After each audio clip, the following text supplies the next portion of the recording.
ANMR ನ್ಯೂಸ್ಗೆ ಸ್ವಾಗತ. ಚಿಂತಾಮಣಿ ನಗರದ ಎನ್ಆರ್ ಬಡಾವಣೆಯ ನಗರಸಭೆ ಕಚೇರಿಯ ಹಿಂಭಾಗದಲ್ಲಿರುವ ಗುರುಸ್ಪರ್ಶ ತಾಯಿ ಮತ್ತು ಮಕ್ಕಳ ಆಸ್ಪತ್ರೆಯಲ್ಲಿ ವಿಶೇಷ ಚಿಕಿತ್ಸಾ ಸೌಲಭ್ಯಗಳು ದೊರೆಯಲಿದೆ. ಮಕ್ಕಳ ತಜ್ಞರಾದ ಡಾಕ್ಟರ್ ಕಲ್ಯಾಣ್ ಎಸ್ ಜಿ ವಾರದ 7 ದಿನಗಳಲ್ಲಿ ಮಕ್ಕಳ ತುರ್ತು ಚಿಕಿತ್ಸೆ ಜೊತೆಗೆ ಪ್ರತಿದಿನ 7 ರಿಂದ ಮಧ್ಯರಾತ್ರಿ 12 ಗಂಟೆವರೆಗೂ ಕಾರ್ಯನಿರ್ವಹಿಸಲಿದ್ದಾರೆ. ನವಜಾತ ಶಿಶು ಆರೈಕೆ, ರೋಗ ನಿರೋಧಕ ಲಸಿಕೆಗಳು, ಒಳರೋಗಿ ಮತ್ತು ಹೊರರೋಗಿ ಸೇವೆಗಳ ಜೊತೆಗೆ ಫೋಟೋಥೆರಪಿ ಮತ್ತು ನೆಬುಲೈಸೇಷನ್ ಸೇವೆಗಳು ಇವರಿಂದ ದೊರೆಯಲಿದೆ. ಪ್ರಸೂತಿ ಮತ್ತು ಸ್ತ್ರೀ ರೋಗ ತಜ್ಞರಾದ ಡಾಕ್ಟರ್ ಯಶಸ್ವಿನಿ ಜಿ ರವರು ವಾರದ 7 ದಿನಗಳಲ್ಲಿ ಬೆಳಗ್ಗೆ 10 ರಿಂದ ಮಧ್ಯಾಹ್ನ 2 ಗಂಟೆ, ಸಂಜೆ 6 ರಿಂದ 9 ಗಂಟೆವರೆಗೂ ಕಾರ್ಯನಿರ್ವಹಿಸಲಿದ್ದು, ಬಂಜೆತನ ನಿವಾರಣೆ ಮತ್ತು ಲ್ಯಾಪ್ರೋಸ್ಕೋಪಿಕ್ ಸ್ಪೆಷಾಲಿಟಿ ತಜ್ಞರಾಗಿದ್ದು, ಇದರ ಜೊತೆಗೆ ಆಂಟಿನೆಟಲ್ ಕೇರ್, ನಾರ್ಮಲ್ ಡೆಲಿವರಿ ಮತ್ತು caesarean section, high risk pregnancy services, family planning service ಸೇವೆಗಳ ಜೊತೆಗೆ ಗೈನಕಾಲಜಿಗೆ ಸಂಬಂಧಿಸಿದಂತೆ ಅಡೋಲಸೆಂಟ್ ಪ್ರಾಬ್ಲಮ್, PCOD ಪ್ರಾಬ್ಲಮ್, ಗರ್ಭಶಸ್ತ್ರ ಚಿಕಿತ್ಸೆ, ಕ್ಯಾನ್ಸರ್ ಸ್ಕ್ರೀನಿಂಗ್, ಲ್ಯಾಪ್ರೋಸ್ಕೋಪಿ ಸರ್ಜರಿ ಸೌಲಭ್ಯ ಇವರಿಂದ ದೊರೆಯಲಿದೆ. ಆಸ್ಪತ್ರೆಯಲ್ಲಿ ಔಷಧಿ ಅಂಗಡಿಯ ಸೌಲಭ್ಯ, ಒಳರೋಗಿಗಳ ಸಾಮಾನ್ಯ ಮತ್ತು ವಿಶೇಷ ಕೊಠಡಿಗಳ ಜೊತೆಗೆ ಆಕ್ಸಿಜನ್ ಸೌಲಭ್ಯದ ಕೊಠಡಿ ಸಹ ದೊರೆಯುತ್ತಿದೆ. ಹೆಚ್ಚಿನ ವಿವರಗಳಿಗೆ ಮೊಬೈಲ್ ಸಂಖ್ಯೆ 7676985401ಕ್ಕೆ ಸಂಪರ್ಕಿಸುವುದು. 21.28 ಕೋಟಿ ರು ಪರಿಹಾರ ಚೆಕ್, 18 ಮಂದಿ ರೈತರಿಗೆ ವಿತರಣೆ. ಕೈಗಾರಿಕಾ ಪ್ರದೇಶ ಕಾಮಗಾರಿಗೆ ವೇಗ. ಕೈಗಾರಿಕಾ ಪ್ರದೇಶ ನಿರ್ಮಾಣಕ್ಕಾಗಿ ಭೂ ಸ್ವಾಧೀನಗೊಂಡಿರುವ ರೈತರಿಗೆ ಪರಿಹಾರ ವಿತರಣೆ ಪ್ರಕ್ರಿಯೆ ವೇಗಗೊಂಡಿದ್ದು, ಮೊದಲ ಹಂತದಲ್ಲಿ 18 ಮಂದಿ ರೈತರಿಗೆ ಒಟ್ಟು 21.28 ಕೋಟಿ ರು ಪರಿಹಾರದ ಚೆಕ್ಗಳನ್ನು ವಿತರಿಸಲಾಗಿದೆ ಎಂದು ಮಾಜಿ ಸಚಿವರು ಹಾಗೂ ಶಾಸಕರಾದ ಡಾಕ್ಟರ್ NC ಸುಧಾಕರ್ ಅವರು ಹೇಳಿದರು. ಅವರು ಚಿಂತಾಮಣಿ ನಗರದ ತಾಲೂಕು ಪಂಚಾಯತಿ ಸಾಮರ್ಥ್ಯ ಸೌಧದಲ್ಲಿ ಪರಿಹಾರ ಚೆಕ್ ವಿತರಣೆಯ ಬಳಿಕ ಮಾತನಾಡಿದ ಅವರು, ಪ್ರಸ್ತುತ ಭೂಮಿಗೆ ಮಾತ್ರ ಪರಿಹಾರವನ್ನು ಬಿಡುಗಡೆ ಮಾಡಲಾಗಿದೆ. ಬೋರ್ವೆಲ್, ಶೆಡ್, ಮರಗಳು ಸೇರಿದಂತೆ ಇತರೆ ಆಸ್ತಿಗಳಿಗೆ ಸಂಬಂಧಿಸಿದ ಪರಿಹಾರಗಳನ್ನು ಮುಂದಿನ ಹಂತದಲ್ಲಿ ನೀಡಲಾಗುವುದು ಎಂದು ಹೇಳಿದರು. ಕನಿಶೆಟ್ಟಿಹಳ್ಳಿ ಹಾಗೂ ಸೋಮಯಾಜಹಳ್ಳಿ ಭಾಗದ ಕೆಲ ರೈತರ ದಾಖಲೆಗಳು ಕಂದಾಯ ಇಲಾಖೆಯಲ್ಲಿ ಲಭ್ಯವಿಲ್ಲದ ಕಾರಣ ಕೆಲವು ಕಡತಗಳು ಬಾಕಿ ಉಳಿದಿವೆ. ಯಾವುದೇ ರೈತರಿಗೆ ಅನ್ಯಾಯವಾಗದಂತೆ ತಹಶೀಲ್ದಾರ್ ಹಾಗೂ ಸಂಬಂಧಿತ ಅಧಿಕಾರಿಗಳೊಂದಿಗೆ ಸಭೆ ನಡೆಸಿ ಸಮಸ್ಯೆಗಳನ್ನು ಪರಿಹರಿಸಲಾಗುತ್ತಿದೆ. ಅಗತ್ಯ ದಾಖಲೆಗಳ ಕೊರತೆ ಇರುವ ಪ್ರಕರಣಗಳಲ್ಲಿ ಪರಿಹಾರದ ಮೊತ್ತವನ್ನು ನ್ಯಾಯಾಲಯದಲ್ಲಿ ಠೇವಣಿ ಇಟ್ಟು ರೈತರು ನ್ಯಾಯಾಲಯದ ಮೂಲಕ ಹಣ ಪಡೆಯುವಂತೆ ಮಾರ್ಗದರ್ಶನ ನೀಡಲಾಗುವುದು. ಕಾಗದಿ ಹಾಗೂ ದಿಗೂರ್ ಭಾಗದ ಸುಮಾರು 10 ಕಡತಗಳು ಸಿದ್ಧವಾಗಿದ್ದು, ಉಳಿದ ಕಡತಗಳಲ್ಲಿ ಪ್ರಕ್ರಿಯೆ ಪೂರ್ಣಗೊಂಡ ತಕ್ಷಣ ಮುಂದಿನ ಹಂತದ ಅನುದಾನ ಬಿಡುಗಡೆ ಮಾಡಲಾಗುತ್ತದೆ. ಮೊದಲ ಹಂತದ ಕೈಗಾರಿಕಾ ಪ್ರದೇಶ ಕಾಮಗಾರಿಯನ್ನು ಶೀಘ್ರ ಆರಂಭಿಸುವ ಉದ್ದೇಶದಿಂದ ರಸ್ತೆ ಮತ್ತು ಲೇಔಟ್ ಟೆಂಡರ್ ಪ್ರಕ್ರಿಯೆ ಪೂರ್ಣಗೊಂಡಿದ್ದು, ಮುಂದಿನ 2 ತಿಂಗಳೊಳಗೆ ಕಾಮಗಾರಿ ಪ್ರಾರಂಭವಾಗಿದೆ ಎಂದು ಶಾಸಕರು ಮಾಹಿತಿ ನೀಡಿದರು. ಎರಡನೇ ಹಂತದಲ್ಲಿ ಸುಮಾರು 1,000ಕ್ಕೂ ಹೆಚ್ಚು ಎಕರೆ ಭೂಮಿಯನ್ನು ಗುರುತಿಸಲಾಗಿದ್ದು, ಜಂಟಿ ಕಾರ್ಯ ಪ್ರಗತಿಯಲ್ಲಿದೆ. ಸುಮಾರು 10 ದಿನಗಳಲ್ಲಿ ಈ ಪ್ರಕ್ರಿಯೆ ಪೂರ್ಣಗೊಂಡ ಬಳಿಕ ಭೂಮಿಯ ಬೆಲೆ ನಿಗದಿ ಮಾಡಿ ಅಂತಿಮ ಅಧಿಸೂಚನೆ ಹೊರಡಿಸಲಾಗುವುದು. ನಂತರ ಸಂಬಂಧಿತ ರೈತರಿಗೆ ಪರಿಹಾರ ಮೊತ್ತ ನಿಗದಿಪಡಿಸಲಾಗುವುದು ಎಂದರು. ಒಡ್ರಳ್ಳಿ ಗ್ರಾಮದ 11 ಎಕರೆ ಭೂಮಿಗೆ ಅಂತಿಮ ಅಧಿಸೂಚನೆ ಈಗಾಗಲೇ ಹೊರಡಿಸಲಾಗಿದ್ದು, ಸಭೆಯನ್ನು ಜಿಲ್ಲಾಧಿಕಾರಿ. ಇನ್ನು ಮಸ್ಸೇನಹಳ್ಳಿ ಭಾಗದ ಬಹುತೇಕ ಸಮಸ್ಯೆಗಳು ಇತ್ಯರ್ಥಗೊಂಡಿದ್ದು, ಮರಗಳ ಮಾಲೀಕರಿಗೆ ಹೆಚ್ಚಿನ ಪರಿಹಾರ ವಿತರಿಸಲಾಗಿದೆ.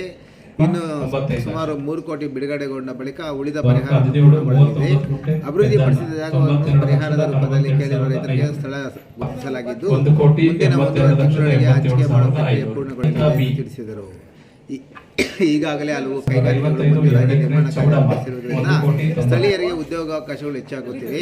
ಕೈಗಾರಿಕೆಗಳಲ್ಲಿ ಕೆಲಸಕ್ಕೆ ತೆರಳುವ ಮಹಿಳೆಯರ ಅನುಕೂಲಕ್ಕಾಗಿ ಬೆಳಗ್ಗೆ ಹಾಗೂ ಸಂಜೆ ಕೈಲಾಸಗಿರಿ ಕೈಗಾರಿಕೆ ಸರ್ಕಾರಿ ಬಸ್ ವ್ಯವಸ್ಥೆ ಕಲ್ಪಿಸಲಾಗಿದ್ದು, ಉಚಿತ ಬಸ್ ಸೇವೆಯಿಂದ ಮಹಿಳಾ ಕಾರ್ಮಿಕರಿಗೆ ಹೆಚ್ಚಿನ ನೆರವಾಗುತ್ತಿದೆ ಎಂದು ಅವರು ಹೇಳಿದರು. ಈ ಸಂದರ್ಭದಲ್ಲಿ ವಿಶೇಷ ಭೂ ಸ್ವಾಧೀನಾಧಿಕಾರಿ Harishilpa, Vinay Kumar, tahsildar Sudarshan Yadav, taluk panchayat EO S Anand, taluk guarantee ಯೋಜನಾ ಅನುಷ್ಠಾನ ಸಮಿತಿ ಅಧ್ಯಕ್ಷ ಜಗಂಸಿಗೇಳೆ ಮುನಿನಾರಾಯಣಪ್ಪ, ಮಾಜಿ ಜಿಲ್ಲಾ ಪಂಚಾಯತ್ ಸದಸ್ಯ SN ಚಿನ್ನಪ್ಪ ಸೇರಿದಂತೆ ಹಲವು ಅಧಿಕಾರಿಗಳು ಮತ್ತು ಫಲಾನುಭವಿಗಳು ಈ ಸಂದರ್ಭದಲ್ಲಿ ಉಪಸ್ಥಿತರಿದ್ದರು. ನಮ್ಮ ರೈತರು ಯಾರು ಇವತ್ತು ನಮ್ಮ ಉದ್ದೇಶ ಕೈಗಾರಿಕೆ ಸ್ಥಾಪನೆಯ ಉದ್ದೇಶಕ್ಕೆ ಯಾರು ಇವತ್ತು ವಿರೋಧ ಮಾಡದೆ ಸಹಕಾರ ಕೊಡ್ತಾ ಇದ್ದಾರೆ. ನಾವು ರೈತರಿಗೆ ಅವರಿಗೆ ಸಿಗ್ಬೇಕಾಗಿರ್ತಕ್ಕಂಥ ನೈಜ ಒಂದು ಪರಿಹಾರವನ್ನ ಕೊಡುವಂತ ಒಂದು ಪ್ರಯತ್ನ ಮಾಡ್ತಾ ಇದ್ದೀವಿ. ಎಲ್ಲರಿಗೂ ಧನ್ಯವಾದ. ಈಗ 18 ಜನ ರೈತರಿಗೆ 21,28,00,000 ಇವತ್ತು ನಾವು ಅವರಿಗೆ ಪರಿಹಾರದ ಹಣವನ್ನ ಬಿಡುಗಡೆ ಮಾಡಿದೀವಿ. ಇನ್ನ ಮುಂದೆ ಮಾಲ್ಕಿ, ಬೋರ್ವೆಲ್ ಮತ್ತೊಂದಿದ್ರೆ ಅದು ನೆಕ್ಸ್ಟ್ ಕೊಡ್ತೀವಿ. ಈಗ ಭೂಮಿಗೆ ಮಾತ್ರ ಈಗ ಪರಿಹಾರ ಕೊಟ್ಟಿರುವಂತದ್ದು. ಗಿಡ ಮಾಲಕಿಗಳು ಬೇರೆ ಈಗ ಮಾವು ತತ್ತರಿದ್ದು, ಆಮೇಲೆ ಶೆಡ್ ಇದ್ದು, ಆಮೇಲೆ ಬೋರ್ವೆಲ್ ಇದ್ರೆ ಅದಕ್ಕೆ ಪ್ರತ್ಯೇಕವಾಗಿ ಅದು ನಂತರ ನೆಕ್ಸ್ಟ್ ಸ್ಟೇಜ್ ಅಲ್ಲಿ ಕೊಡ್ತೀವಿ. ಈಗ ಮುಖ್ಯವಾಗಿ ಭೂಮಿಗೆ ಮಾತ್ರ ಈಗ ಪರಿಹಾರ ಕೊಟ್ಟಿರೋದು. ಈಗಿನ ಈಗ ಕಣಶೆಟ್ಟಹಳ್ಳಿ ಸ್ವಾಮಿ ಆಂಜನೇಯ ಈ ಭಾಗದ್ದು ಇನ್ನ ಕೆಲವು ಫೈಲ್ಗಳಿದಾವೆ. ಕೆಲವು ಕಂದಾಯ ಇಲಾಖೆಯಲ್ಲಿ ಕೆಲವು ದಾಖಲೆಗಳ ಲಭ್ಯತೆ ಇಲ್ಲದೆ ಇರೋ ಕಾರಣದಿಂದ ಅದನ್ನ ಇವತ್ತು ನಾವು ತಹಸೀಲ್ದಾರ್ ಅವರು, ಅದಕ್ಕೆ ನಾನು ಪ್ರತಿಯೊಂದು ಸಭೆಯಲ್ಲೂ ತಹಸೀಲ್ದಾರ್ ಸಂಬಂಧಪಟ್ಟವ್ರನ್ನ ಕೂರಿಸ್ಕೊಂಡು ರೈತರಿಗೆ ಯಾವುದೇ ರೀತಿ ತೊಂದರೆ ಆಗದ ರೀತಿಯಲ್ಲಿ ನಾವು ಎಲ್ಲರಿಗೂ ಪರಿಹಾರ ಸಿಗುವಂತದಕ್ಕೆ ಮಾಡ್ತಾ ಇದೀವಿ. ಕೆಲವ್ರಿಗೆ ಏನಾದ್ರು ಕೆಲವು ದಾಖಲೆಗಳು ಇಲ್ಲದೆ ಪಕ್ಷದಲ್ಲಿ ಅದಕ್ಕೆ ಬೇರೆ ರೀತಿಯಾಗಿ ಅವರಿಗೆ ಸಲಹೆ ಕೊಟ್ಟು ಅದನ್ನ ಕೋರ್ಟ್ಗೆ ಡೆಪಾಸಿಟ್ ಮಾಡಿಕೊಂಡು ಮುಂದೆ ಅದನ್ನ ಕೋರ್ಟ್ ಅಲ್ಲಿ ಅವರು ಅದನ್ನ ಪರಿಹಾರ ಪಡಿಸ್ಕೊಡುವಂತದಕ್ಕೂ ಅವರಿಗೆ ಮಾರ್ಗದರ್ಶನ ಕೊಡ್ತೀವಿ. ಇನ್ನು ಉಳಿದಾಗೆ ಕಾಕ್ತಿ ದಿಗೂರು ಆ ಭಾಗದ್ದು ಈಗ ಅದಕ್ಕೆ ಈಗ ಒಂದು 10 ಫೈಲ್ ರೆಡಿ ಆಗಿದೆ. ಇನ್ನ ಒಂದು ಸ್ವಲ್ಪ ಫೈಲ್ಗಳು ಬಾಕಿ ಇದಾವೆ. ಅದಕ್ಕೆ ನಾನು ಅನುದಾನ ಬಿಡುಗಡೆ ಮಾಡಿಸ್ತೀನಿ. ಈಗ ಎಷ್ಟು ಅಂತ ಹೇಳಿ ಅವ್ರನ್ನ ಅಧಿಕಾರಿಗಳು ಕೇಳಿ ಮುಂದಿನ ಹಂತದ ಅನುದಾನವನ್ನ ಬಿಡುಗಡೆ ಮಾಡಿಸಿ ಆದಷ್ಟು ಬೇಗ ಈಗ ನಾವು ಇದನ್ನ ಪೂರ್ಣ ಮಾಡ್ಬೇಕು. ಯಾಕಂದ್ರೆ ಮೊದಲನೇ ಹಂತದ ಕಾಮಗಾರಿ ಪ್ರಾರಂಭ ಆಗುತ್ತೆ. ಇನ್ನು 2 ತಿಂಗಳಿಗೆ ರಸ್ತೆ ಇವೇನು ಲೇಔಟ್ ಫಾರ್ಮೇಶನ್ ಏನಿದೆ, ಇಂಡಸ್ಟ್ರಿ ಲೇಔಟ್, ಅದರ ಟೆಂಡರ್ ಪ್ರಕ್ರಿಯೆ ಕೂಡ ಪೂರ್ಣ ಆಗಿದೆ. ಬಹುಶಃ 2 ತಿಂಗಳಲ್ಲಿ ಅದನ್ನ ಶುರು ಮಾಡುವಂತದಕ್ಕೆ ಮಾಡಬೇಕು. ಈಗ 2ನೇ ಹಂತದ್ದು ಇನ್ನೊಂದು 1000 ಚಿಲ್ಲರೆ ಎಕರೆ ಏನು ಗುರುತಿಸಿದೀವಿ ಅದರದ್ದು ಜಾಯಿಂಟ್ ಮೆಜರ್ಮೆಂಟ್ ಪ್ರಗತಿಯಲ್ಲಿದೆ. ಬಹುಶಃ ಇನ್ನೊಂದು 10 ದಿವಸದಲ್ಲಿ ಪೂರ್ಣ ಆಗುತ್ತೆ. ಅದಾದ್ಮೇಲೆ ಅದಕ್ಕೂ ಬೆಲೆ ನಿಗದಿ ಮಾಡ್ತೀವಿ. ಅದಾದ ನಂತರ ಫೈನಲ್ ನೋಟಿಫಿಕೇಶನ್ ಮಾಡ್ತೀವಿ.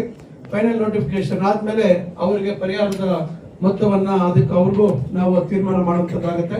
ಈಗ ಒಡ್ಡಳ್ಳಿದು 611 12 ಎಕರೆ ಫೈನಲ್ ನೋಟಿಫಿಕೇಶನ್ ಆಗಿದೆ. ಅದರದ್ದು ಜಿಲ್ಲಾಧಿಕಾರಿಗಳು ನಾಳೆ ರೇಟ್ ಫಿಕ್ಸೇಷನ್ ಸಭೆ ಕರೆದಿದ್ದಾರೆ. ಅದಕ್ಕೆ ಅವರೆಲ್ಲ ರೈತರು ಮಾತಾಡಬೇಕು ಅಂತ ಬಂದಿದ್ದಾರೆ. ಈಗ ನಾಳೆ ಅಲ್ಲಿ ಮಾನ್ಯ ಜಿಲ್ಲಾಧಿಕಾರಿಗಳು, ನಾವ್ಯಾರು ಇರೋದಿಲ್ಲ, ಜಿಲ್ಲಾಧಿಕಾರಿಗಳು ಸಂಬಂಧಪಟ್ಟ ಅಧಿಕಾರಿಗಳು ಇರ್ತಾರೆ. ಅವರ ಹಂತದಲ್ಲಿ ಅವರಿಗೆ ಬೆಲೆ ನಿಗದಿ ಮಾಡುವಂತ ಒಂದು ಸಭೆ ಇದೆ ನಾಳೆ. ಅದರಿಂದ ಈ ರೀತಿ ಒಂದೊಂದಾಗಿ ನಾವು ಈ ಒಂದು ಕೈಗಾರಿಕಾ ಪ್ರದೇಶದಲ್ಲಿ ಇವೆಲ್ಲ ಪರಿಹಾರ ಮಾಡ್ಕೊಂಡು ಬಂದಿದ್ದೀವಿ. ಇನ್ನ ಮಸ್ನೇನಹಳ್ಳಿ ಭಾಗದಲ್ಲಿ ಸಮಸ್ಯೆಗಳೆಲ್ಲ ಪರಿಹಾರ ಆಗಿದೆ. ಗಿಡ ಮಾಲಿಕೆಗಳದ್ದು ಕೊಟ್ಟಿದ್ದೀವಿ. ಇನ್ನ ಒಂದು 3 ಕೋಟಿ ಅವಶ್ಯಕತೆ ಇದೆ, ಅದನ್ನು ಬಿಡುಗಡೆ ಮಾಡಿಸ್ತೀವಿ. ಕೊಟ್ಬಿಟ್ರೆ ಬಹುತೇಕ ಗಿಡ ಮಾಲಿಕೆಗಳದ್ದು ಪರಿಹಾರ ಆಗುತ್ತೆ. ಮೊದಲಿ ಏನೋ ಅಭಿವೃದ್ಧಿ ಹೊಂದಿರತಕ್ಕಂತ ಭೂಮಿ ಕೊಡುವಂತದ್ದು ಅದು ಇನ್ನು ಬಹುಶಃ ಇನ್ನೊಂದು ತಿಂಗಳು, ಮ್ಯಾಕ್ಸಿಮಮ್ 1 ತಿಂಗಳು 1.5 ತಿಂಗಳೊಳಗೆ, ಯಾಕಂದ್ರೆ ಅದು ಒಂದೊಂದು ಫೈಲ್ ಹಾಕ್ಬೇಕು. ಅವ್ರಿಗೆಲ್ಲ ಜಾಗ ನಿಗದಿ ಮಾಡಿದ್ದೀವಿ. ಅವರಿಗೆ ಪರಿಹಾರದ ಬದಲು ಅವರು ಅಭಿವೃದ್ಧಿ ಹೊಂದಿರತಕ್ಕಂತ ಜಾಗ ಕೇಳಿದ್ದಾರೆ, ಅದನ್ನು ಗುರುತಿಸಿದೀವಿ. ಅದು ಕೊಟ್ಟ ಮೇಲೆ ಬಹುತೇಕ ನಮ್ಗೆ ಮಸ್ನೇನಹಳ್ಳಿ ಇದೇನು ಬಹಳ ವರ್ಷಗಳ ಸಮಸ್ಯೆ ಇತ್ತು ಅದೊಂದು ರೀತಿ ಹಂತಕ್ಕೆ ಬರುವಂತದ್ದು ಒಂದು ಮುಕ್ತಾಯ ಆಗುತ್ತೆ. ಈಗಾಗಲೇ ಬಹಳಷ್ಟು ಜನ ಕೈಗಾರಿಕೆಗಳು ಮಂಜೂರಾತಿ ಆಗಿರ್ತಕ್ಕಂಥವರು ಸ್ಥಾಪನೆಗೆ ಈಗಾಗಲೇ ಅವ್ರು ಕಾಂಪೌಂಡ್ ಹಾಕೊಂಡು ಈಗ ಕೆಲಸ ಶುರು ಮಾಡುವಂತದ್ದು ಪ್ರಾರಂಭ ಆಗಿದೆ.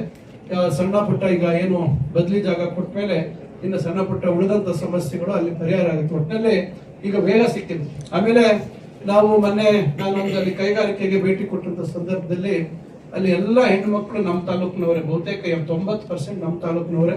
ಅವರಿಗೆ ಬಸ್ ವ್ಯವಸ್ಥೆ, ಕೈಲಾಸಗಿರಿ ನಗರ ಸಾರಿಗೆ ವ್ಯವಸ್ಥೆನ ಬೆಳಗ್ಗೆ ಮತ್ತು ಸಾಯಂಕಾಲ ಅಲ್ಲಿ ಹೋಗುವಂತದಕ್ಕೆ ವ್ಯವಸ್ಥೆ ಮಾಡಿದೀವಿ. ಅದರ ಬಳಕೆ ಬಹಳ ಚೆನ್ನಾಗಿ ಆಗ್ತಾ ಇದೆ. ಹೆಣ್ಮಕ್ಳಿಗೆ ವಿಶೇಷವಾಗಿ ಅವರಿಗೆ ಅದು ಉಪಯೋಗ ಆಗ್ತಾ ಇದೆ. ಯಾಕಂದ್ರೆ ಅವರೆಲ್ಲ ಆಟೋ ಇಟ್ಕೊಂಡು ಬೇರೆ ಬೇರೆ ಮಾರ್ಗದಲ್ಲಿ ಹೋಗ್ತಾ ಇದ್ರು. ಈಗ ಅವ್ರಿಗೆ ಬರುವಂತ ಸಂಬಳದಲ್ಲಿ ಹೆಚ್ಚು ಅವರು ಅಲ್ಲಿಗೆ ಹೋಗುವಂತದಕ್ಕೆ ಸಾರಿಗೆ ಇದಕ್ಕೆ ವ್ಯವಸ್ಥೆಗೆ ಖರ್ಚಾಗ್ತಾ ಇತ್ತು. ಇವತ್ತು ಅದನ್ನು ತಪ್ಪಿಸಿದೀವಿ ನಾವು. ಯಾಕಂದ್ರೆ ನಿಮ್ಗೆ ಗೊತ್ತಿದೆ, ಸರ್ಕಾರಿ ಬಸ್ ಅಲ್ಲಿ ಮಹಿಳೆಯರಿಗೆ ಫ್ರೀ ಉಚಿತವಾಗಿದೆ ಪ್ರಯಾಣ.